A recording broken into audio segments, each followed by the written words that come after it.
everyone, my name's Amal and you're watching Newsbreak. A new report has found that major junk food companies are targeting teens on TikTok using sneaky advertising tactics. And now experts are calling on the government to step in to better protect young people. Joe takes a look.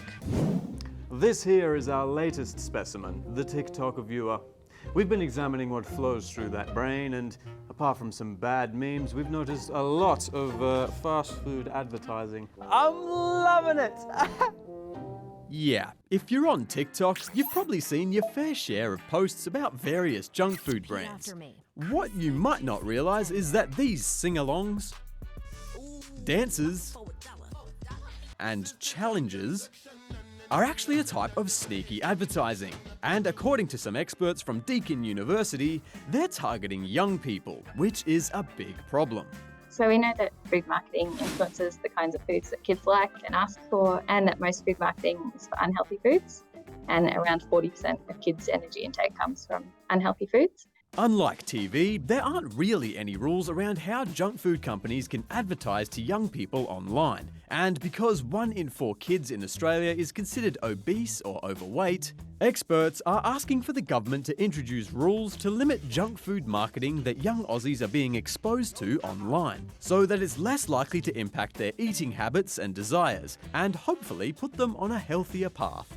So maybe soon that brain will only be full of bad memes. Into the thick of it! Into the thick of it! The next Eurovision Song Contest is headed to the UK.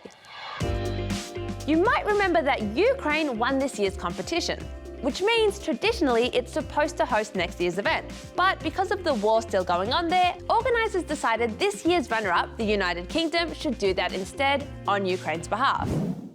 There are some great mysteries in this world. What's the meaning of life? Does alien life exist? What kind of music do pigs like? I've got no idea about the first two, but scientists in Belgium are trying to figure out the whole pig thing. All right, guys, so for this next tune, I'm going to switch it up a little bit. I hope this one calms you down. You know, good vibes only. Okay, so that's not exactly how it's going down, but finding out what music pigs vibe with is a genuine study that's happening in Belgium right now. There is, without a doubt, an effect of specific noises on animals. So it's really possible that the music can have the same effect.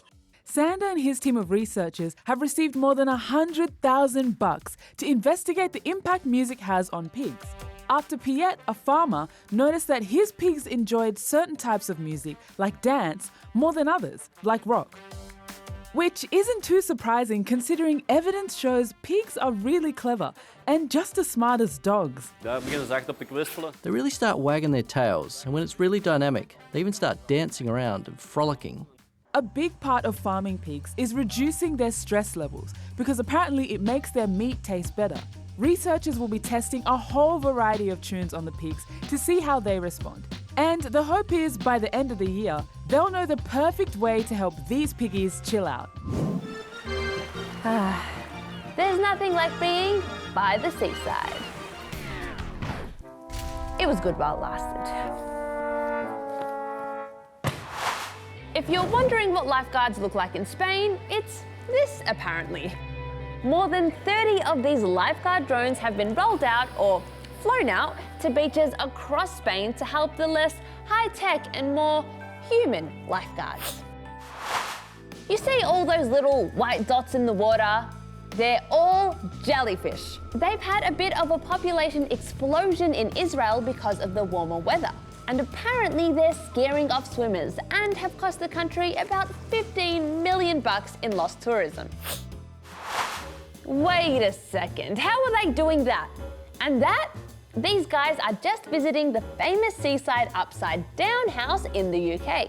It's located at Brighton Beach, and thanks to the massive heatwave in England, it's been absolute chockers recently. Well, that's all from us today. I'm going back to the seaside, so see you later. Pretty cool.